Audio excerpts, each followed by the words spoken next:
Kaixo, Haupa, kaixo. zein da zure izena eta zergaitik?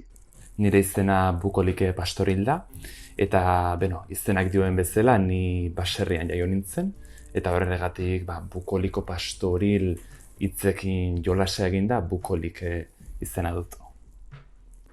Eta zer garrantzia du genero batekin identifikatzea ala ez, drag alter ego haureak ditzerak orduan? Genero batekin identifikatzeak ez du axola. Draga da azkenean zure pertsonaren espresio moduko bat, ezta? Eta emakume izan, gizona izan, edo tarteko zerbait izan, edo ezer ez izan, ez du inporta. Ez du inporta. Beraz, esango zenuke ez dagoela baldintzarik drag izateko? Ez dago baldintzarik. Eta zer da zuretzat drag izatea? Niretzat drag izatea da barruan dudana kanpora ateratzea, ezta? Behintzat, egunerokoan ateratzen dezakezun hori, modu batean, bai janzkeraren bidez, makillajearen bidez, pixka bat ateratzea eta libre izatea. Bai. Eta proiektu honetan parte hartzea zergaitik erabaki zenuen?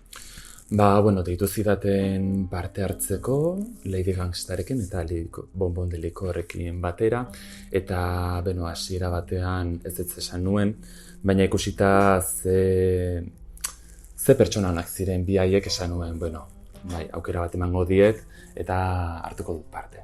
Zek batzen zaitu Bukolike Gangsta eta Likorren? Begira, guirurak bat egiten egituna da gizonekiko pasio hori bizi duguna, benetan pasio handia da. Eta hori da gu geu izateko askatasun hori, bakoitzak besteari ematen dio askatasun hori. Gizonen ganako, ez dakit, pasio hori buruz hitz egin duzu, nolakoak gustatzen zaizkizu gizonak?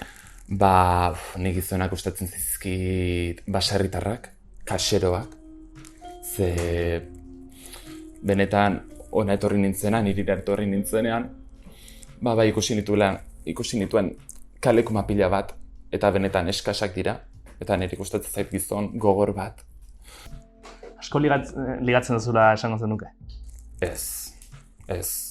Nik lana daukat, ardiekin lana daukat, orain hona etorri naiz, baina orain arte, ardiekin ez dut denborerik izan, ez dut astirik izan, erretetzeko kalera, garagardo batzuk hartzeko, eta ez. Eta baserritar guzti horiek? Nire auzolagunak, tartean behin etortzen direnak laguntzera, baina ez, haien andreak dituzte eta ez duten nahi horrelako jainkosa batekin egon. Eta nola hilko zenuke zure senarra eta zer danako? Begira, nik nire senarra hilko nuke 8 batek ardi bat akatzen duen bezala. Pixka bat, atzaparrak atera eta gauzak gertatzen dira. Horrizten da guztia ez daukat galdera gehiagorik. Ja, ez dago gehiago? Osondo. Joan naiteke? Nahi baduzu bai? Estela geratu. Ez, agur. Kamarak itzaleko ditugu eta geratu. Osondo.